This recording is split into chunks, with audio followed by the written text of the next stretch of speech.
if ever there was an opportunity to bring your daughter to work, then this would be a great one, right? Because you guys work with kids all the time. So, hi, yes, I have rowed across the Atlantic not once but twice.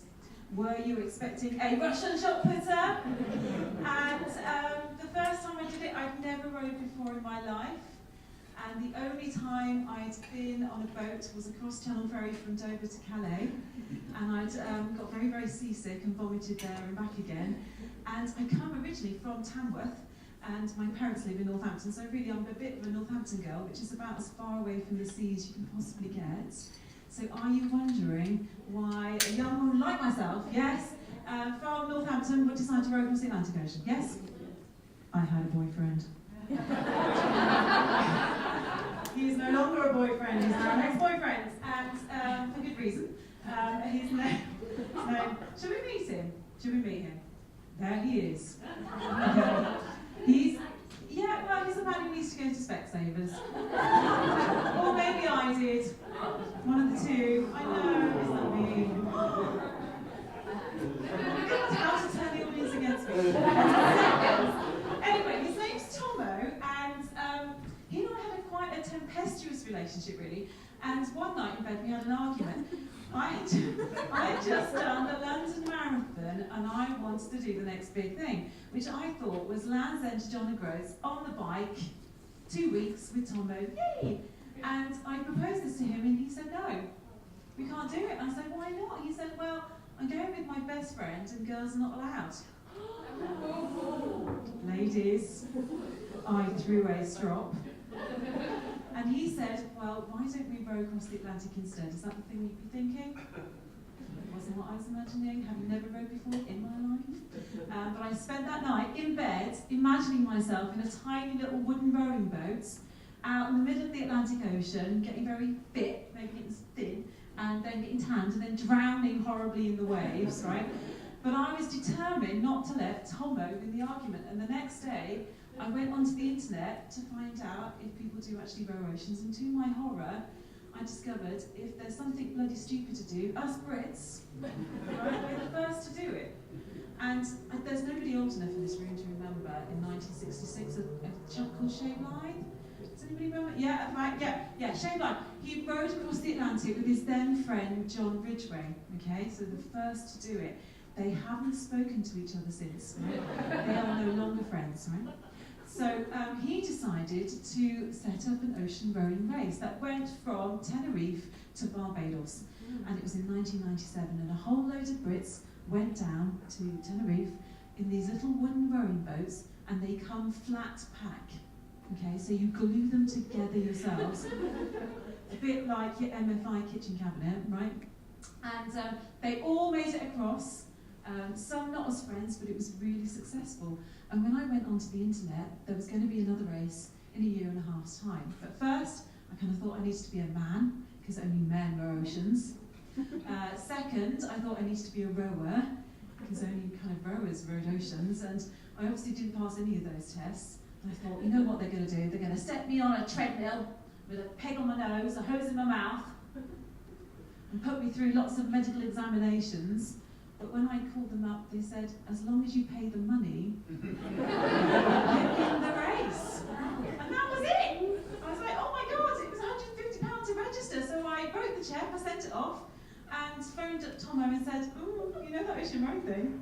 Do you fancy doing it? He said, yeah. I said, good, because you owe me £75. There's a meeting next Saturday. Right, we were in the race to row 3,000 miles, and we hadn't stepped foot on a rowing boat. But we turned up to the first meeting, and ladies, I knew it was the sport for me, because when I walked in, guess what? Oh man. Gorgeous men! Okay, they were like rugby players, but very tall. And there was only one other woman, and her name was Space. There was only 2 girls in the entire race. And we found out what it was going to take to actually row across the Atlantic. And we were told we need to do astronavigation, sea survival, first aid at sea. But I thought, you know what? I can do that. You know, it's a bit like doing your driving test. If you don't pass the first time, you keep going until you do.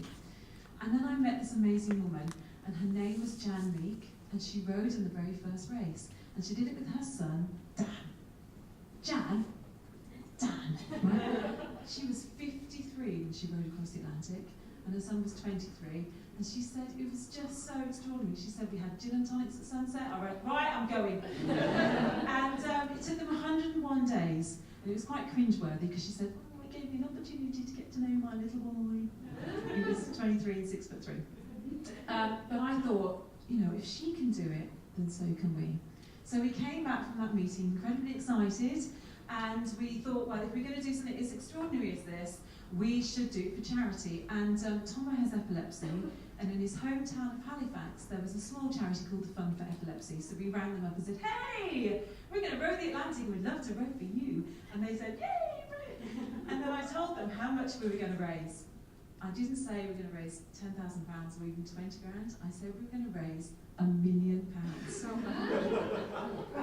I do not lack ambition, right? And they were very excited. So we had pretty much a year and a half to raise £1,100,000, because that's how much it costs to get across the Atlantic Ocean, between £50,000 and £100,000. So obviously it's much cheaper to fly, but it's not quite the same thing. So I thought, well, I have a big gob. I'm sure if I talk to enough people and I'm enthusiastic enough, then we'll raise a good amount of money. And crazily, when Tomo and I went around the country telling people our story, saying we were going to do it, they gave us a tenner because they thought we were going to die. And then we picked up our little wooden rowing boat, second hand. She knew the way. There's no way I was going to go in a boat that I'd glued together myself. We took her around the country. We went down to Brighton. We went to schools and businesses and all sorts. And people saw that boat and they gave us 20 quid because that was the coffin in which we were going to die. I think most people thought we were going to fail, but we were going to look good doing it.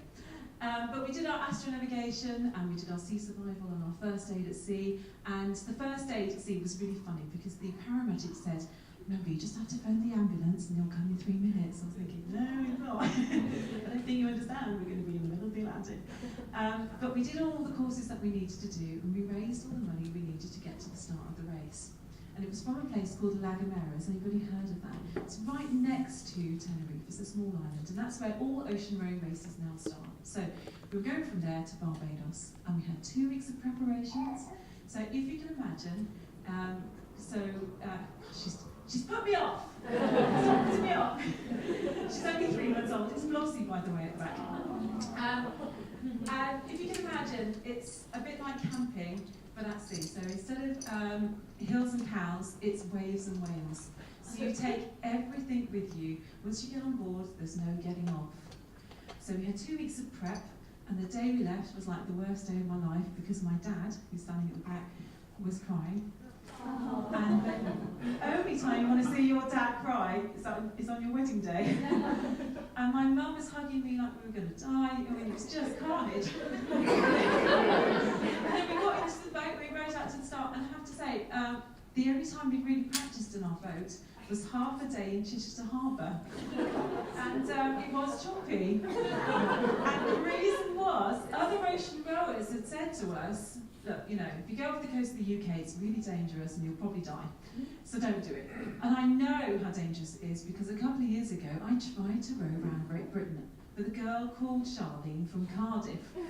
So we started at Tower Bridge and we got rescued by the RNLI at Margate, which isn't very far. In fact, we almost ended up in Botany Bay. Has anybody been there?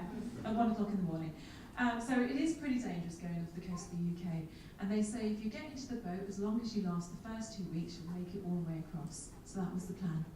So we got out to the start, the hooter went off, we got across the horizon, having an argument about the footplates, and we lasted 6 days. Because 4 days in, Tomo had his first epileptic seizure in 2 years, and we knew it was going to happen, we just didn't realise it was going to happen so quickly. So I've put this really unflattering photograph of myself in. I cut off all my hair because I thought it'd be easy to look after it. There's no showers on board. Your shower is a water bottle with holes in.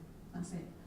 And the reason I put this in is because Tomo had just had his seizure and we were lying inside the cabin, and I'd handwritten all the names of all the people who'd given us money to get to the start of the race. Over 1,000 individuals, over 150 corporate sponsors. And Tomo felt he'd completely let them down. We both felt that we kind of failed, really. And I know we shouldn't, but we did. we kind of wanted to keep going, but we knew we couldn't. So we decided we'd have to go back to the start of the race and probably get disqualified. But I was determined not to let that boat be the end of it. That's it. So I phoned up the only person I thought was bloody minded enough to come with me. Mum! It's all going wrong. Will you come with me? Mum said yes. I said good. Bring more tea bags. Right, Mum's coming with me. Brilliant. Right. The support yacht takes 24 hours to come just 50 miles. So imagine if you're waiting to get rescued when you're out in the middle of the ocean. It's pretty hardcore, right? They arrive, they attach a rope to our boat and put in a great big hole in the back of the boat. Bugger. They get us into the harbour, and my mum is waiting in a pair of borrowed salopettes, you know, those waterproof dungarees, very nice, and a bag of tea bags, ready to go. And the race organiser said to my mum, "You've rowed before?" She said, "No." Okay. You've actually stepped in the boat? No. They disqualified us from the race. And probably for a good reason, to be honest, because the boat was damaged, and I'll show you a picture of this actually. So can you see the blue patch that's on the side of the boat, on both those pictures? That's where the cleat kind of pinged off and the wood cracked and completely came away. So we have this great big hole in our cabin, which is not good.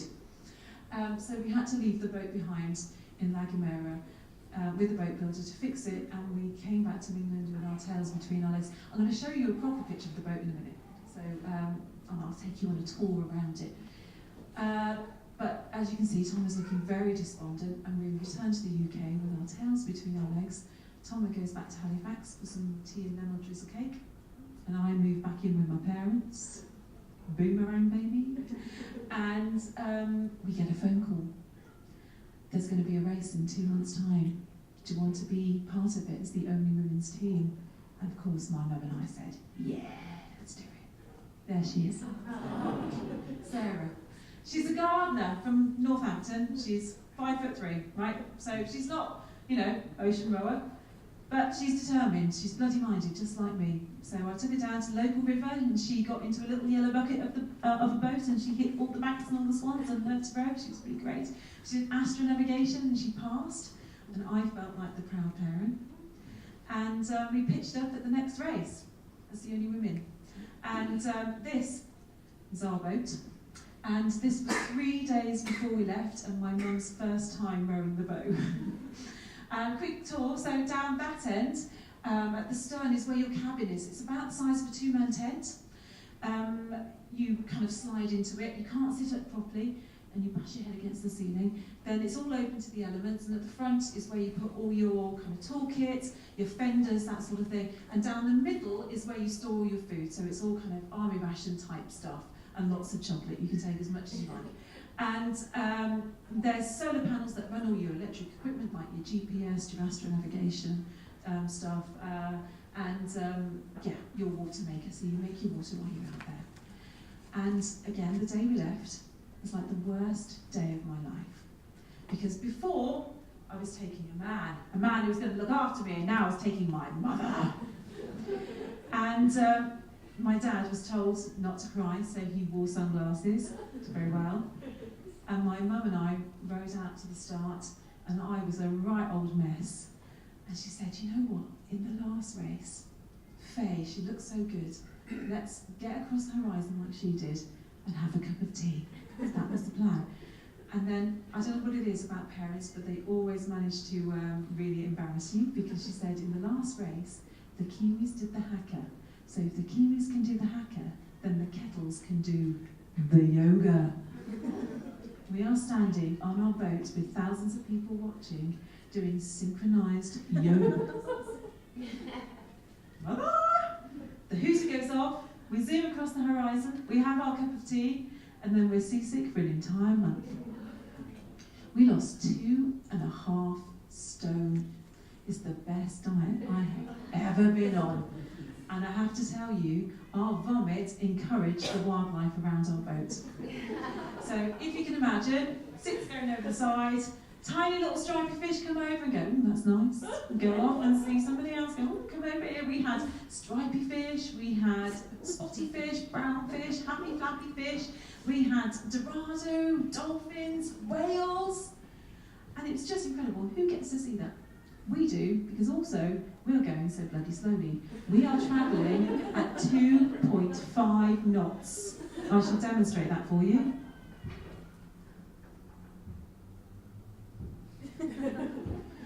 We could have walked across the Atlantic Ocean quicker.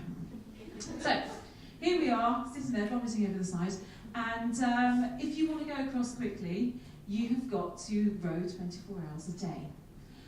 We decided not to do that, because one night we were out at the oars, and I have to tell you, it is just incredible when you're rowing at night, because you see all the stars, the constellations in all their glory.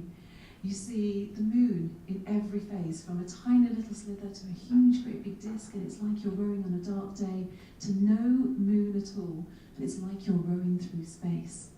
So all the stars are reflected in the water around you, and you're pulling up your oars, and they're covered in kind of trickling phosphorescence. It's just beautiful.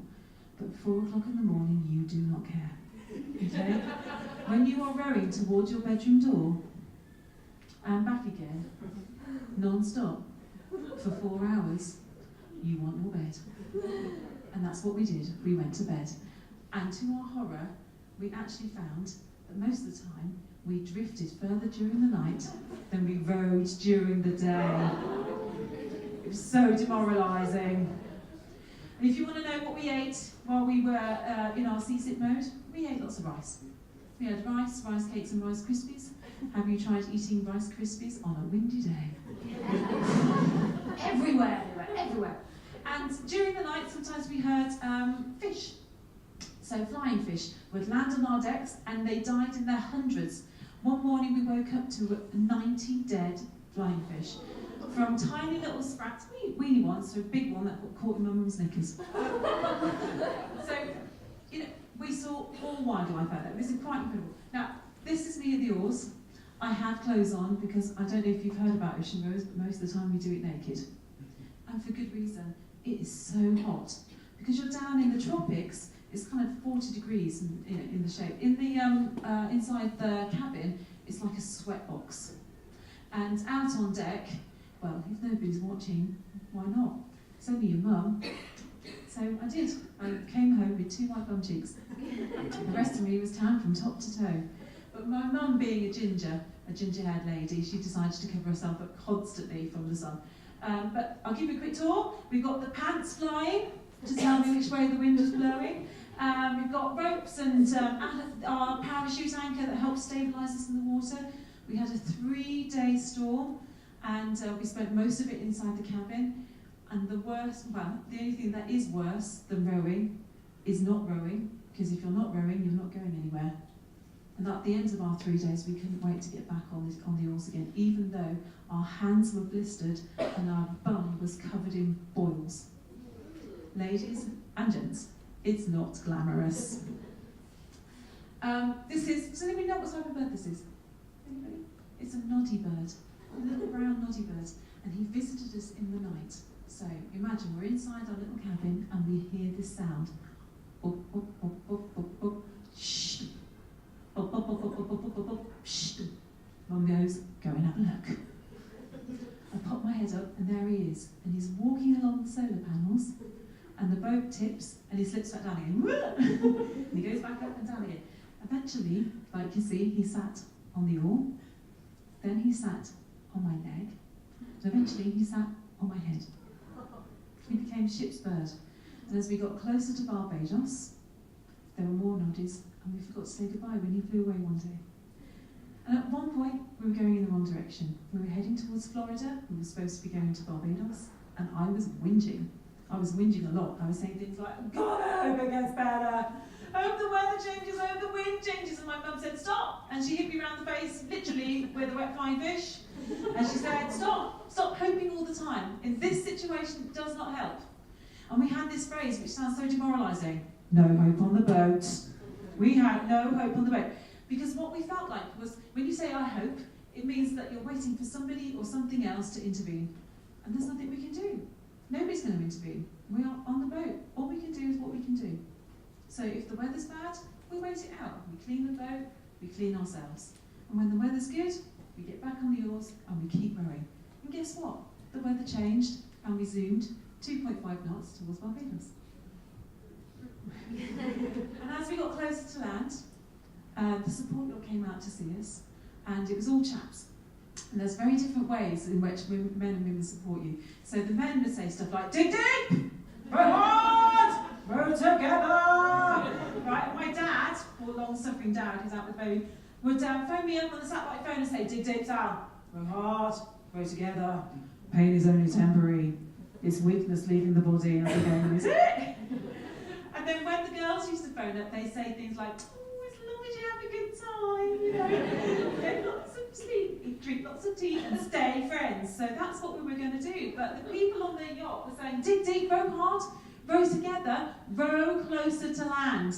Because the offshore breezes around Barbados are so strong that if you don't row close to land, you end up going to Cuba.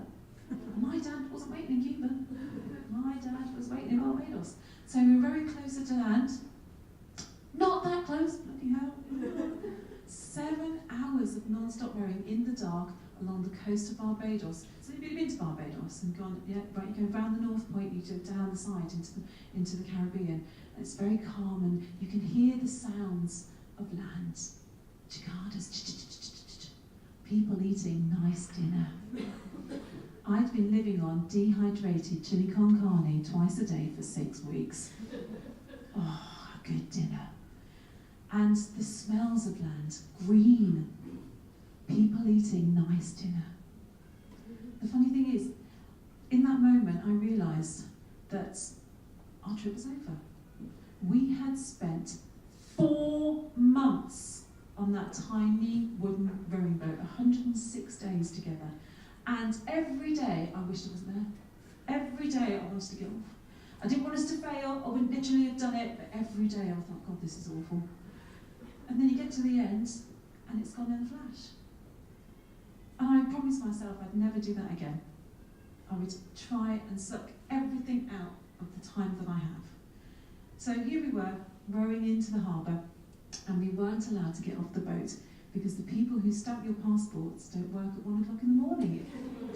So they put us on a quarantine buoy, and I could hear my dad in the dark saying, hey, well done, love you. I said, oh my God. We did our Ella MacArthur thing with the flare, and we waited it out, had a cup of tea, went to bed. And the next morning we got up and we rowed into the harbour, and it's so funny. Out at sea you're unlikely to hit anything, but as soon as you get into harbour and there's a multi-million-pound super yacht, you are drawn towards it. And that's exactly what we did. I was going, Mom, the other right, we missed it by inches. But who says a woman can't park? We brought our boat up beautifully to the pontoon, and I actually heard a man say, they've kept it nice and clean. Yes, we did. So, here we are, about to get off the boat, and you know what, funnily enough, we didn't want to. We didn't want to get off the boat, because the moment we stepped off, that was it. That was it, it was over. And the thing is, our legs had gone kind of mushy, all wibbly-wobbly, because we hadn't used them, so our muscles atrophied. So actually stepping off the boat was a bit weird. And Mum had a cup of tea, I had a rum and coke, and Tomo was there to see us in, Dad was there, all the family, man from the BBC, and we went and had our passports stamped, and we went to see the person who owned the super yacht, and it was Ian Botham. I do this talk sometimes for schools, and I go, it was Ian Botham. And do you remember when he used to do the shredded wheat adverts? Yeah, he doesn't do that anymore. He may as well be dead. Isn't it? Anyway, so I went to a charity function once, a couple of years after the row, and he was there, and I walked to him and said, hey, don't even remember me, but I met you with Barbara. Oh, you weren't the mother and daughter who rowed across the Atlantic. I said, yeah. He said, oh my God, you look so much better now. And so that night we went to bed, and I couldn't sleep because the boat wasn't moving. So I stepped out, and I thought I'd go for a swim. But then I saw my mum and dad sat out on the balcony in their hotel room looking out to sea, and I thought, I'll go and sit with them. And I think we all thought the same thing. How the hell did we do that? How the hell did we do that? The thing is, we just kept going. We didn't want to fail, and we just kept going. Because eventually you're going to come to the end. And that's exactly what we did. People sometimes ask us, what does it feel like when you get to the end? You kind of go, well, we got to the end. We've been wanting to get to the end for such a long time, and when you get there, you're sort of there, really. And you know, you're kind of expecting people to be ecstatic, but we weren't. We were actually a little bit sad at the end of our adventure. The funny thing is, my Flossie's only 3 months old, and I know people have said you only really get to know your parents when you become a parent yourself. But I was really lucky because I got to know my mum on that road. And so many people don't get that opportunity. She's funny. She's doolally just like me. She spent half the day pegging up towels to make us go faster. It didn't work. But she had a good time. She grew cress. She said, "Oh, Sally, look." She brought out a packet of cress seeds with a peg on the top. She said, "We can grow cress." I said, "Oh my God, wait a minute." I dived into the cabin. This at the start of the race. I dived into the cabin and pulled out from the first attempt a packet of cress seeds with a peg on top. Mum and I are so similar. And we had things like cress con carne and crash, cress and mash. I mean, combinations were endless. But I have to say, having now spent 10 years, it's been 10 years since I did this road, doing adventures and sailing and trekking and all sorts. This was by far the most extraordinary and life-changing thing that I have ever done. And it's not because we rode the Atlantic, it's because I got to know my mum. And you work with parents all the time, right? You know how this feels. And it is just the most extraordinary thing. And if you have an opportunity to do something with your kids or with your parents, then go out and do it. Because you never know, you might not have them anymore. So I'm so pleased that my dad is here with my baby today. Long suffering, come on in, show the baby off.